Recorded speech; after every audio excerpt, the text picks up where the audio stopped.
Hello mga ka-bake! Share ko sa inyo itong cake order ko for 18th birthday. Cake nga ito at meron na rin kasamang mga cupcakes. At ito nga, inuna ko na munang gawin itong mga cupcakes. At naglalagay nga ako ngayon dito mga ka-bakes ng chocolate ganache para sa filling ng aking cupcakes. And very generous talaga ako maglagay para bawat kagat talaga ng customer ko ay talagang malalasahan nila yung filling dito sa cupcakes ko. Chocolate ganache din pala yung nilalagay ko, pati din sa mga cakes ko. At itong umorder nga sa akin ay si Ma'am, nasa ibang bansa ata siya. Naalala ko last year, New Year, umorder siya sa akin ng cake. And until now mga ka-bakes ay talagang umu-order pa siya at naging suki ko na talaga. At ang sabi nga sa akin ni Ma'am, bukod sa malapit lang ako, ay talagang nasasarapan yung pamilya niya dito sa aking mga cakes. At balik nga tayo mga ka-bakes dito sa aking cupcakes. Ito nga, nagpapipe na ako ng frosting ko. Syempre, ang gamit ko dito ay ACC whipping cream ng Achievers Food and Bakery Ingredients Corporation. At kitang-kita nyo mga ka-bakes,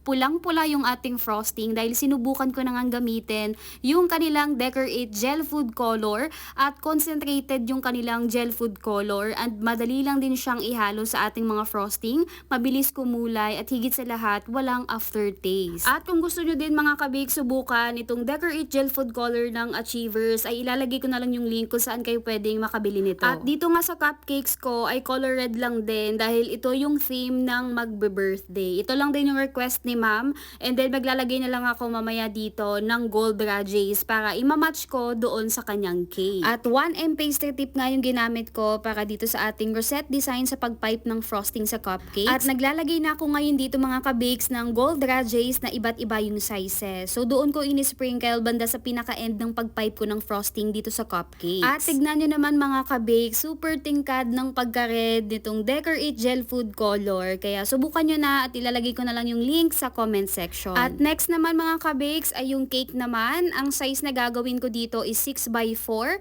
Ang flavor is moist chocolate cake, and sa filling naman is chocolate ganache. Sa frosting naman is whipped cream, at ang gamit ko nga ay walang iba kundi ACC whipping cream ng Achievers. At dito mga ka-bakes ay naglagay ako ng 3 pirasong sagustro. Itinusok ko dito sa pinakagitna ng cake natin. Ito yung magsisilbing pundasyon or dowel sa cake natin para maiwasan na mag-collapse. Alam ko stable naman itong cake natin, mababa pa yung size niya kahit hindi nalagyan ng dowel. Pero maninigurado na ako dahil sila na yung mag-handle nito at magbubuhat papunta sa venue. So i-deliver ko lang to mamaya dito sa Premier Plaza, and sila na yung magdadala papunta sa venue. And dahil nga mga ka-bakes ay color red yung theme, ang gagawin ko ditong diskarte is double coating. At pagkatapos ko nga itong i-cram coat at i-chill, nagpa-pipe na ulit ako ng white frosting, and yung pinaka-final frosting ko dito is color red. Double coating mga ka-bakes yung ganitong technique, lalo na kapag mga dark colors yung i-achieve nyo sa inyong mga frosting. This way mga ka-bakes, onti lang yung magagamit din natin na food color,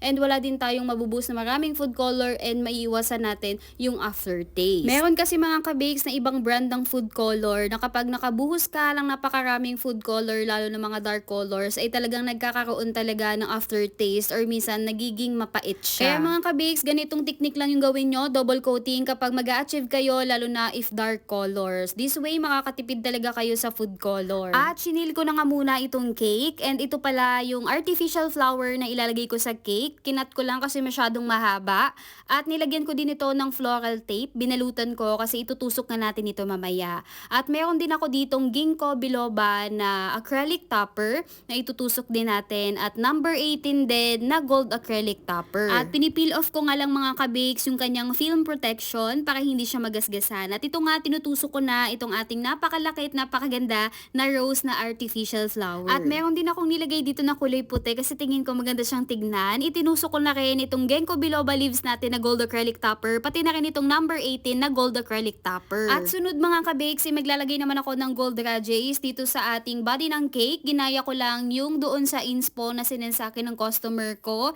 And dito din sa itaas ng cake ko, naglagay ako at nag-sprinkle ng iba't ibang sizes ng gold rajes. At sunod mga ka-bakes, naglagay din ako ng gold rajes, at ito yung pinakamahirap at napakabusising gawin dahil isa-isa ko ngang nilagay at dahan-dahan dito sa pinakababa ng cake natin. Pero worth it naman dahil naging maganda ang outcome ng ating cake. At ito na nga mga ka-bakes ang naging outcome ng ating 18th birthday cake with cupcake. So sana magustuhan ni Ma'am and syempre ng celebrant. So yun lang mga ka-bakes.